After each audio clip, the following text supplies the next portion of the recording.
Olá pessoal, bom dia, boa tarde, boa noite para você. Aqui quem fala é o professor Bruno Oliveira. Estamos aqui iniciando mais um encontro sobre propaganda política e as espécies de propaganda. É o nosso curso Direito Eleitoral da Prática para a Teoria. Essa é a nossa aula de número 24. Isso mesmo. Se você está aí nos acompanhando desde o início, já foram mais de 300 questões resolvidas de direito eleitoral, ponto a ponto. Esse é um curso muito importante para você que se prepara principalmente para os editais de TRE e TSE. Lembrando que no próximo ano, em 2023, nós teremos um grande edital unificado de tribunais regionais eleitorais. É a sua oportunidade de encarar esse desafio e ser aprovado em concurso público, ok?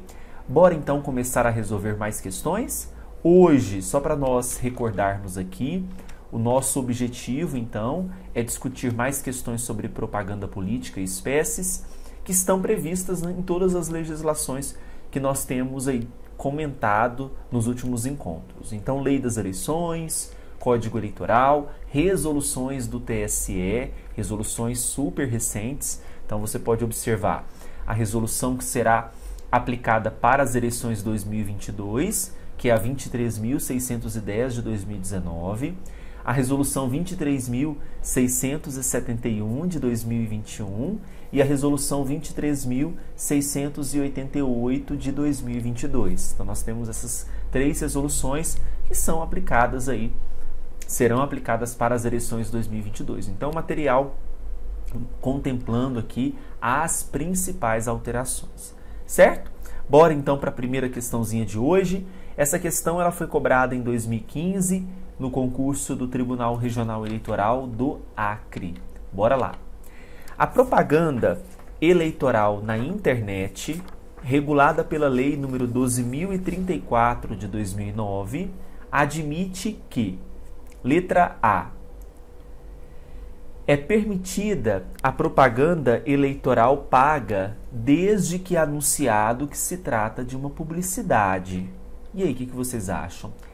Será que é permitida a propaganda eleitoral paga na internet? Não. O que será possível?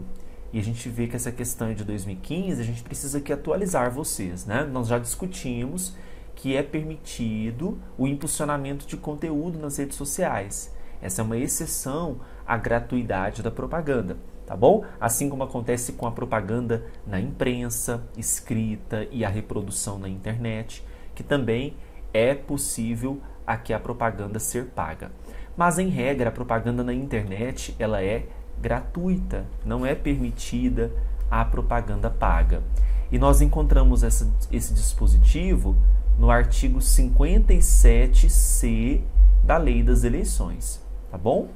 Letra B, é permitida a veiculação de propaganda eleitoral em sítios de pessoas jurídicas. Sítios aqui é um termo que a gente não é comum falarmos, né? Sites de pessoas jurídicas com fins lucrativos quando de forma gratuita.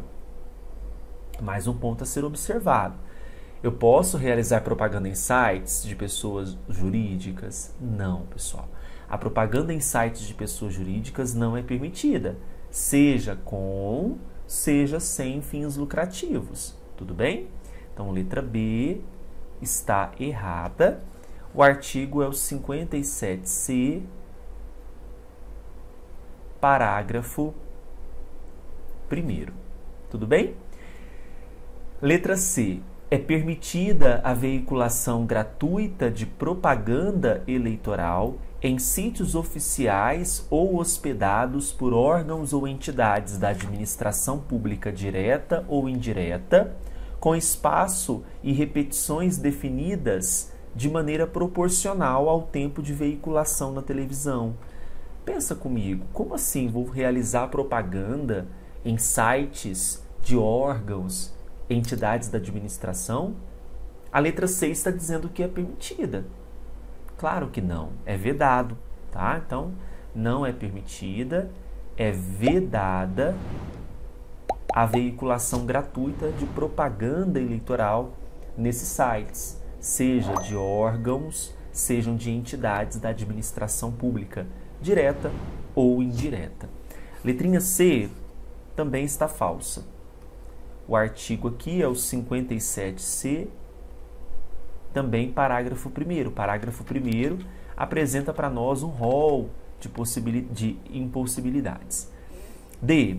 É permitida a livre escolha do provedor de serviço de internet, podendo estar estabelecido em qualquer país. Questão perigosa? Não. A hospedagem tem que ser no Brasil, então eu não posso ter a permissão. Claro que eu escolho o provedor de serviço de internet, mas não é uma escolha de forma genérica, de forma absoluta. Nós temos que lembrar que eu preciso ter esse servidor, esse provedor de serviço de internet hospedado no país, no Brasil, e não ser estabelecido em qualquer país, tá? Letra D, errada. Artigo 57B, inciso 1º. Sobrou para nós aqui a letra E, provavelmente é o gabarito, né? É permitida a veiculação de propaganda eleitoral em sítios de mensagens instantâneas e assemelhados, cujo conteúdo seja gerado ou editado por candidatos, por partidos políticos ou coligações, ou ainda de iniciativa de qualquer pessoa natural. Perfeito, é isso mesmo. A veiculação, então, de propaganda eleitoral em sites de mensagens instantâneas, cujo conteúdo seja gerado ou editado por candidatos, partidos ou coligações, ou de iniciativa de qualquer pessoa natural, totalmente permitido. Tá certo? Então, letra E está verdadeira. Vamos marcar aqui de amarelinho o gabarito. Para nós é o gabarito, então, da questão 346, artigo 57B, inciso 4º. Tudo bem? Podemos avançar para a questão 347? Então vamos lá, olha só. Essa questão foi cobrada no concurso do Tribunal de Justiça de Alagoas e diz o seguinte: a cedência pelas emissoras de rádio e televisão do horário eleitoral gratuito. Letra A. Enseja o pagamento de compensação financeira às emissoras pelos partidos e coligações eleitorais, que deve ser declarada nas respectivas prestações de contas a serem apresentadas à Justiça Eleitoral.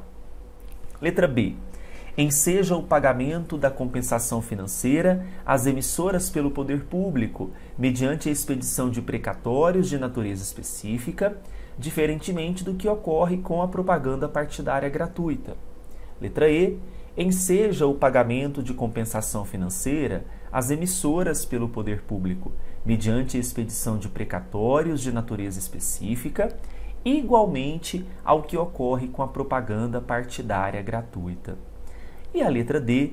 Confere às emissoras direito à compensação fiscal a ser efetivada na apuração do Imposto sobre a Renda da Pessoa Jurídica, IRPJ, inclusive da base de cálculo dos recolhimentos mensais previstos na legislação fiscal e da base de cálculo do lucro presumido.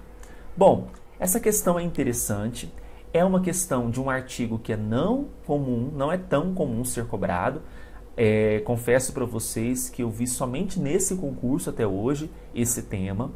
É o tema do artigo 99, então nós temos que entender o seguinte: a cedência do tempo pelas emissoras de rádio e TV, a gente pensa o seguinte, tá, mas será que o partido está pagando para a emissora para veicular propaganda no horário eleitoral gratuito?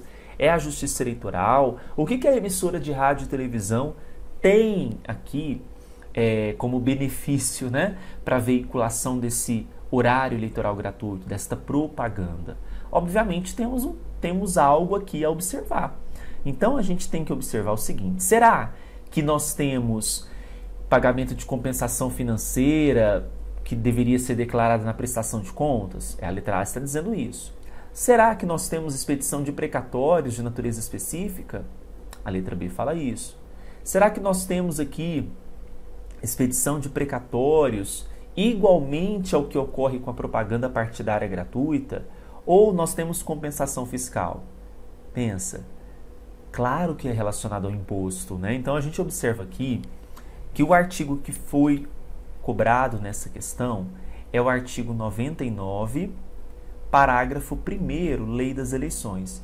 E lá nós temos que essa cedência, né, pelas emissoras de rádio e TV do horário eleitoral gratuito confere às emissoras um direito à compensação fiscal a ser efetivada na apuração do imposto sobre renda da pessoa jurídica, IRPJ, inclusive da base de cálculo dos recolhimentos mensais previstos na legislação fiscal e também da base de cálculo do lucro presumido. Nossa, professor, que questão chatinha.